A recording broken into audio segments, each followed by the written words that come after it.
अस्सलाम वालेकुम दोस्तों। तो उम्मीद करता हूँ कि आप सब ठीक होंगे और मैं भी ठीक हूँ। तो चलो बात करते हैं आज की वीडियो के बारे में। उससे पहले मैं बता दूं कि मेरा नाम है तौशीद भट्ट और मैं हूँ जम्मू कश्मीर से। दोस्तों मैं आपको बता दूं कि आपने दिल्ली के इलेक्शंस के बारे में आप लोगों ने कंटिन्यूसली मेरी वीडियोस आप देखते रहे हैं। और आज मैं बात करता हूँ जम्मू कश्मीर के एक नौजवान से जो जो कि कंटिन्यूसली महराज मलिक और आम आदमी पार्टी का सपोर्टर कंटिन्यूसली रहा है। देखा जाए तो एमएलए महराजुद्दीन मलिक जिस वक्त इलेक्शंस में उठे थे तो इन दानिश साहब का बहुत ज्यादा रोल उस चीज में था। तो दानिश साहब से पूछने की कोशिश करेंगे जिस वक्त कल जो रिजल्ट हम लोगों के सामने आया। तो दानिश साहब मेरे को बताओ, जिस टाइम कल रिजल्ट जो हमारे सामने आ गया तो क्या आपको लगता है कि किस वजह से जो है आम आदमी पार्टी जो है पीछे रह गई? सबसे पहले तो मेरी तरफ से आपने आपके देखने वालों को और इस चैनल के माध्यम से मतलब वीडियोस देखने वालों को मेरी तरफ से प्यार भरा सलाम। और जो हमारा जो यहाँ पर मतलब एक जगह जो हम आए तो इसका यही मकसद है कि तोशिद भाई मुझसे पूछना चाहते हैं कि ये क्यों हुआ। जो कल जो दिल्ली में इलेक्शन हुए केजरीवाल साहब हार गए, मनीष सिसोदिया मतलब जो बड़ी बड़ी लीडरशिप थी इसकी आम आदमी पार्टी की तो वो हार गई। तो इसका जो सिस्टम है मतलब जब दो पहलवान जब ग्राउंड में उतरते हैं तो एक को गिरना पड़ता ही पड़ता वो है। तो बेशक सही बात तो है। यही सिस्टम यहाँ पर भी हो गया है और कहीं ना कहीं मुझे लगता है कि आम आदमी पार्टी के वर्कर्स जो हैं या फिर हम लीडर्स जो हैं तो उनकी कहीं ना कहीं कमती रही लोगों के साथ मिलने की और वो लोगों तक उस मतलब सिस्टम से नहीं पहुंच पाए जिस सिस्टम से उनको पहुंचना चाहिए था। तो ये भी एक वजह हो सकती है। और दूसरी जो वजह जो सिस्टम है मतलब जो इंडियन अलायंस जो है जो कि आज से 8 महीने पहले हमको दिखा था कि केजरीवाल साहब जब जेल में थे, आज से 8 साल पहले जब बड़े हिंदुस्तान में पूरे हिंदुस्तान में इलेक्शन हुए थे और जब इंडिया गठबंधन बना था तो उस वक्त केजरीवाल साहब जो लोगों को बोल रहे थे, दिल्ली के लोगों को सिर्फ नहीं बोल रहे थे, ना यहाँ सिर्फ पंजाब के लोगों को बल्कि वो पूरे हिंदुस्तान के लोगों को बोल रहे थे कि आपने हमने कांग्रेस का जो है प्रधानमंत्री बनाना है और हम कांग्रेस को सपोर्ट करेंगे और पूरे देश को मैं ये बात बोलना चाहूंगा कि हम कांग्रेस को सपोर्ट करेंगे। लेकिन उस मतलब सपोर्ट की जो वफादारी उनको कल दिखी तो वो देखने के काबिल थी। मतलब वो लोगों ने भी देखा कि वफादार कौन है, कौन वफादार है और कौन किसके खिलाफ है, वो कल लोगों ने पूरी तरफ से देखा। और मैं तमाम जो आम आदमी पार्टी के वर्कर हैं हम फना नहीं हो गए हैं दुनिया से, we are still in opposition, हम ओपोजिशन में अभी भी हैं। और आने वाले वक्त में यही जो दरख्त है जो दिल्ली के लोगों ने 2012 में लगाया है, इसी दरख्त के नीचे हिंदुस्तान का हर एक गरीब शख्स राहत की सांस लेगा। तो आप मेरे को बता दो, देखो कि कहीं ना कहीं जिस टाइम इलेक्शन से पहले जिसको लोगों ने वोट दिए थे कहीं ना कहीं लग रहा था कि क्रेज बहुत ज्यादा है। एक साइड आम आदमी पार्टी थी, दूसरी साइड बीजेपी था। कहीं ना कहीं बीजेपी के जो वर्कर्स थे, मतलब हम लोगों ने देखा कि जो है वो मजहब के बेस पे लड़ाई लड़ रहे थे। आप इस बारे में क्या कहेंगे? देखिए हमारा जो मजहब हमारे लिए कोई मतलब सिस्टम नहीं रखता है सियासत में, we are for the people. तो पीपल में हमें कोई मजहब नहीं आता है, हमारे लिए हिंदू भी सेम है, मुसलमान भी सेम है। हमारी पार्टी का ये एक मकसद रहा है। यूं ही नहीं, ये पार्टी 2012 से 2025 तक अभी 13-14 साल हुए हैं मसा पार्टी को यहाँ पर। 1947 से पार्टी चलतियां आ रही हैं और उनको जीरो मिल रहा है, मतलब मैक्सिमम स्टेट में जीरो मिल रहा है। तो हमारी पार्टी 2012 में बनी है और 13 से 14 सालों में 5 रियासतों में हमारे विधायक बने हैं, कुछ 2-3 रियासतों में हमारे सांसद भी बने हैं। तो ये कोई बड़ी बात नहीं है कि हम हार गए, हम अपोजिशन में हैं, हम हारे नहीं हैं।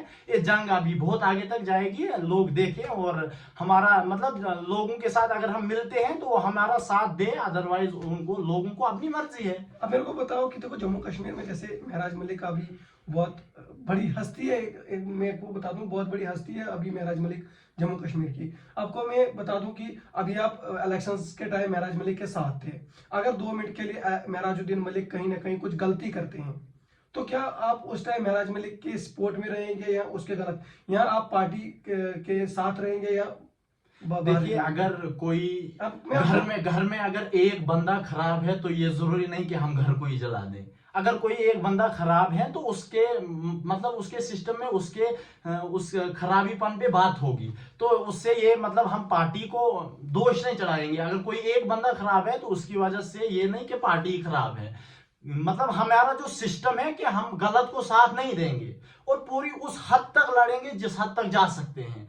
जो गलत करेगा लोगों के साथ उसके खिलाफ है। तो अभी देखो, मैंने ये ऐसा भी सुना था कि आपको डिस्ट्रिक्ट प्रेसिडेंट बनाया जा रहा है यूथ का डिस्ट्रिक्ट डोडा में। ये बहुत बड़ी खुशी की बात है कि तहसील ठाठरी से आपको यूथ प्रेसिडेंट बनाया जा रहा है आम आदमी पार्टी का। आप मेरे को बताएं कि आपने क्या कुछ सोच के रखा है यूथ डेवलपमेंट के बारे में, कि आप क्या क्या कर सकते हैं। देखिए, मेरा जो सबसे पहले सिस्टम है, मैं किसी ओहदे के पीछे नहीं हूँ। मेरी एक दिली ख्वाहिश है कि मैं, आपने देखा भी होगा कि मैं ऐसे ऐसे मतलब सिस्टमों में चलता रहता हूँ, चाहे कहीं पर एजाज करना हो, कहीं पर जुलूस निकालना हो। ये मुझे एक कुदरती फितरत है कि मुझे रहना नहीं बनता है कि अगर मैं थोड़ा कहीं चुप बैठ जाऊं। तो ये एक अलग बात है। डिस्ट्रिक्ट प्रेसिडेंट अगर किसी और को ही बनाते हैं तो हमें उससे कोई फर्क नहीं। अगर मुझे बनाते हैं ये कोई बड़ा मसला नहीं है। अगर डिस्ट्रिक्ट प्रेसिडेंट, फिलहाल तो ये बहुत बड़ा ओहदा है डिस्ट्रिक्ट यूथ प्रेसिडेंट, क्योंकि अगर वहां अगर मान के चलो अगर हमें बनाते भी हैं तो हम इंशाल्लाह पूरी कोशिश करेंगे अपनी कि हम हर एक के साथ वही बर्ताव करें जो हमारी पार्टी का मकसद और मुद्दा है।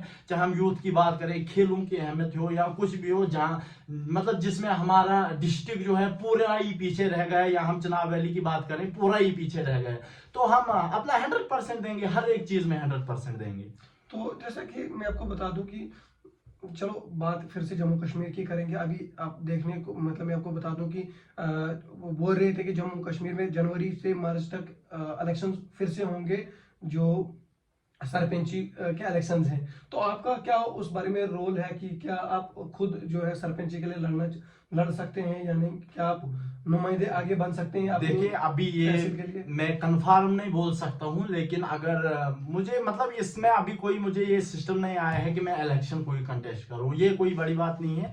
तो लेकिन जब वो टाइम आएगा, अगर मतलब जिंदगी रही, मतलब सिस्टम रहा आगे, तो बात भी दूर नहीं, मतलब ये बात भी गलत कहना नहीं कि हम जुल्म के खिलाफ उठेंगे। क्योंकि जहां पर भी मतलब जो सिस्टम जुल्म, जहां पर भी लोगों के साथ जाती होगी, तो फिर हमें कोई फर्क नहीं पड़ता है कि हमें 1 वोट आए या 10 वोट आए, हम उठेंगे, लेकिन उसके खिलाफ हम उठेंगे। चाहे फिर हम आवाज से उठे, मीडिया की वजह से उठे, या फिर बिल्कुल आमने सामने उठे, लेकिन हम उसके खिलाफ उठेंगे। तो अब मेरे को बता दो कि मतलब अभी बात करेंगे डिस्ट्रिक्ट डोडा की, बहुत सारी जो हस्तियां थी, महराज मलिक ने बहुत सारे लोगों के साथ लड़ाइयां भी की। जैसे मैं आपको बता दूं कि डीसी के खिलाफ ऐसा जाना है कि तो वो डीसी कौन है, या बस स्टैंड में जाके एक मतलब बहुत बड़ा हंगामा क्रिएट करना, आप उसके बारे में क्या मतलब रोशनी डालेंगे? मैंने पहले ही बोल दिया है कि हमने ये माफिया को खत्म करना है। देखिए, अभी भी अगर मैं अपने ब्लॉक की बात करूं, ठाठरी ब्लॉक की बात करूं, तो आज से कोई 2-3 महीने पहले मैंने पीएमजीएसवाई दफ्तर वालों को, जेई साहब को फोन करके बोला है कि बटाड़ा में जंगलवाड़ पंचायत के बटाड़ा स्कूल के पीछे 2 साल पहले बुनियाद निकाली गई है दीवार के लिए, तो आज तक वो नहीं लगी है, आज तक वो नहीं लगी है। और मैंने ये बात मतलब उनको सीधा बोल दिया था कि अगर आप मुलाजिम हो, अगर आपके बच्चे वेल स्ट्रक्चर्ड एकेडमीज में पढ़ रहे हैं, तो इस गवर्नमेंट स्कूल में अगर गरीब का बच्चा पढ़ रहा है, तो उसका मतलब ये नहीं कि वो इसके स्कूल के नीचे आना चाहिए, इस स्कूल उसके ऊपर गिर जाना चाहिए। तो यही कुछ बातें हैं जो मेरे जहन में, मेरे दिल में चुभती हैं, और मुझे ये कराने पर मजबूर करती है कि दानिश यहाँ पर रुकना नहीं है। और करें बात यहाँ के, जो मतलब कुछ न्यूज रिपोर्टर भी बोलते हैं कि अब ये काम नहीं हुआ, वो काम नहीं हुआ। आज से पहले आप बोलो मुझे क्या काम हुआ। अगर हम यहाँ के सिस्टम की बात करें, जब यहाँ पर पावर प्रोजेक्ट आया था, ठाठरी में जो पावर प्रोजेक्ट आया था, द्रावशाला में जो पावर प्रोजेक्ट आया था, तो वहां पर ओपनली लोगों को बोला जा रहा था कि अगर आप भाजपा के बंदे हो तो आपको लगाएंगे, अदरवाइज आपको निग्लेक्ट करेंगे। तो ये क्या बात हुई? उसके बाद जो हमारा जो जंतून धार है, जो डोडा की सबसे महत्वपूर्ण जगह है, अगर हम उसके बारे में बात करें, तो वो सिस्टम जो है आज से मुझे लगता है 2015-16 में यहाँ पर एसडीएम साहब थे, तब अख्तर काजी साहब, तो वो वहां पर आए थे। उन्होंने ऐलान किया था, दंगल था उस वक्त वहां पर, तो वहां आए थे, उन्होंने ऐलान किया था कि अगले साल मैं यहाँ पर टूरिज्म लाऊंगा।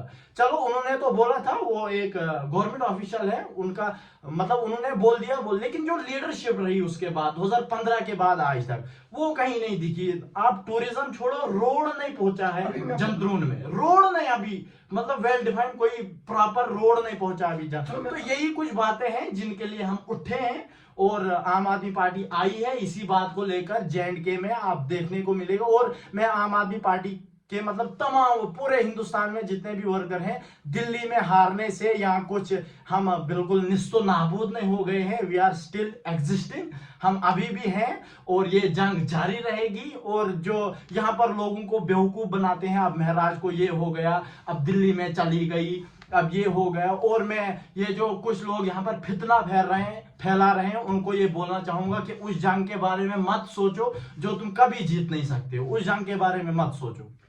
हाँ तो दोस्तों मैं आपको बता दूं कि ये हमारे दानिश साहब थे, यूथ प्रेसिडेंट इन बहुत जल्दी आने वाले हैं तहसील ठाठरी में।